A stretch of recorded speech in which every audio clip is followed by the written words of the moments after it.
One of the strongest arguments for Jesus is not simply that he lived, taught beautifully, or changed history. The strongest argument is the resurrection. You see, Jesus was crucified, his followers were crushed.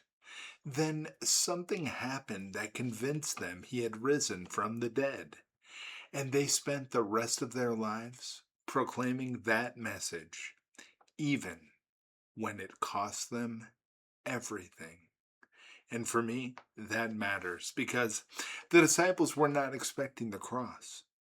They were not standing at Calvary thinking, this is exactly how victory is supposed to look, and everything's going according to our plan. They believed Jesus was the Messiah. They thought the kingdom of God was breaking into the world through him. Then he was arrested, mocked, beaten, nailed to a Roman cross, and buried. Crucifixion was not only death, it was humiliation. Rome used it to make a public statement, a statement that said, this man is defeated. His movement is over. And at first, that's exactly how the disciples acted. Think about it. Peter, the rock upon which Christ built his church, denied knowing him. The others scattered. They hid in fear. They were not behaving like confident founders of a new religion. They were behaving like devastated people whose hope had collapsed. That honesty gives the story weight, in my opinion. Think about it. The New Testament does not polish the disciples into legends. It shows their fear, confusion, weakness, doubt, and failure. Peter denies Jesus. Thomas doubts. The disciples misunderstand Jesus again and again.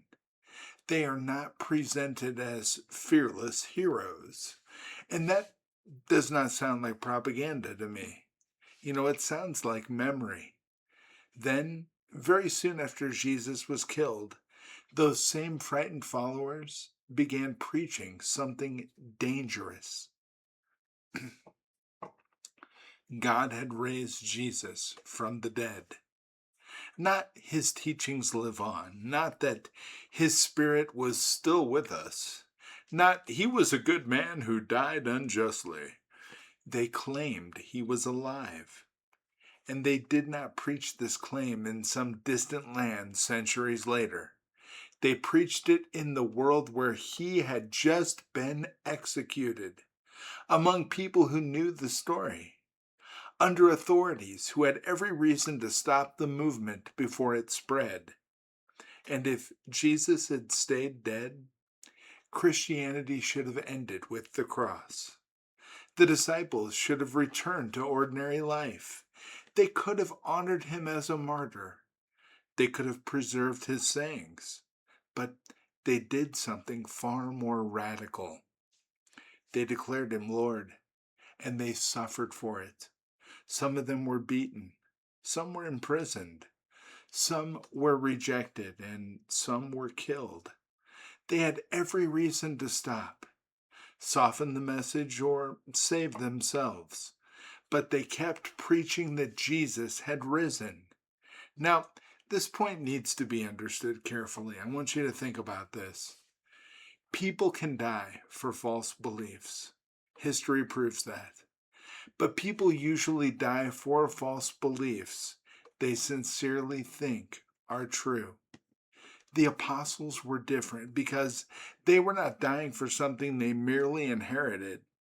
They were dying for something they claimed to have personally witnessed. That is the force of the argument. If they invented the resurrection, they knew it. If they stole the body, well, they knew it. If the appearances of Jesus were fabricated, they knew that as well. So why suffer for a lie that brought them no obvious worldly advantage? Think about that. People lie to gain power, money, safety, comfort, or status. They always have. The disciples, all they gained was danger. They did not become kings.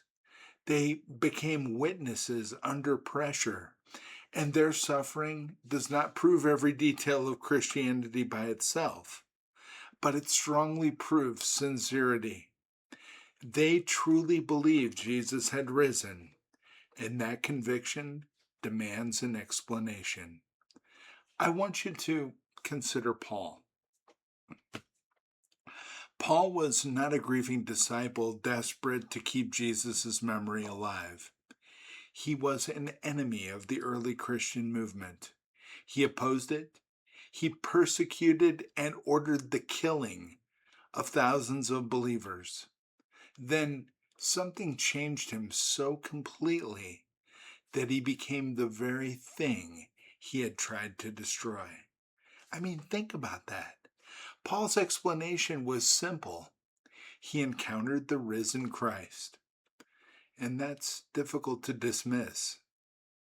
I want you also to consider James, the brother of Jesus. Now, during Jesus' ministry, his own family did not seem to fully understand him. That is a deep human detail. We shouldn't dismiss that. But later, James becomes a leader in the early Jerusalem church. He worships the brother who had been crucified.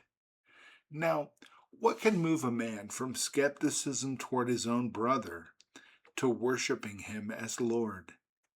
Again, the resurrection explains the change. So, we're not dealing with one fragile piece of evidence here. We're dealing with a chain of realities. Jesus was publicly crucified. His followers were shattered. Soon afterward, they claimed he had risen. They preached that claim openly. And for doing that, they suffered for it. Key skeptics were transformed. The movement grew from the announcement that death had not held him. Now, look at the alternative explanations. Maybe they lied, but that does not explain why they accepted suffering for something they knew was false. Maybe they hallucinated, but hallucinations do not easily explain group conviction, public proclamation, the conversion of Paul, the transformation of James, or the rise of a physical resurrection message. Maybe the story became legend, but the resurrection was not a later decoration added centuries afterward. It was there at the beginning. The earliest Christian message was centered on Jesus, crucified, buried, raised, and seen. Maybe grief created the belief, but grief usually says, I miss him. Grief may say his memories live on. Grief may even produce dreams. But grief does not easily turn terrified disciples into bold witnesses who spend their lives proclaiming that a crucified man conquered death. That is why the resurrection remains the best explanation. It explains the courage of the disciples. It explains Paul. It explains James. It explains why the cross changed from shame to victory. It explains why Christianity began not as advice, but as news. The first Christians did not go into the world saying, we found a helpful philosophy. They said, God raised Jesus from the dead. And if that's true, everything changes. Jesus is not merely a teacher. His mercy is not just kindness. His forgiveness is not sentimental comfort. His authority is not religious opinion. And his death is not defeat. If Jesus rose, then he is who he said he is. It means God is not distant from human suffering. He has entered it. He has stepped into betrayal, violence, injustice, grief, sin, and death, and he has overcome it from the inside. And that is why Jesus is different. Not because Christians have always represented him well. They have not.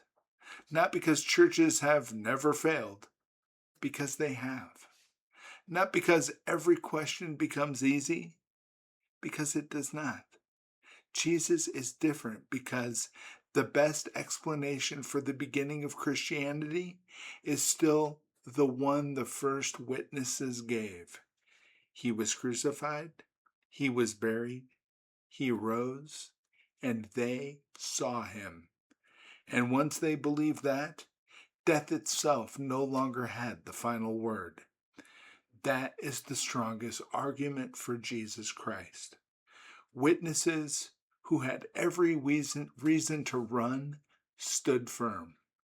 Witnesses who had every reason to silently walk away did not. Witnesses who had every reason to deny him confessed him, even at great cost. If Jesus stayed dead, Christianity is a memory. If Jesus rose, Christianity is reality. And that's why he still stands at the center of history, crucified in weakness, raised in power, proclaimed by those who suffered, and still calling the world home. My name is Douglas Vandergraph, and I believe in Jesus Christ. God bless you, my friends. God bless every single one of you. Bye-bye.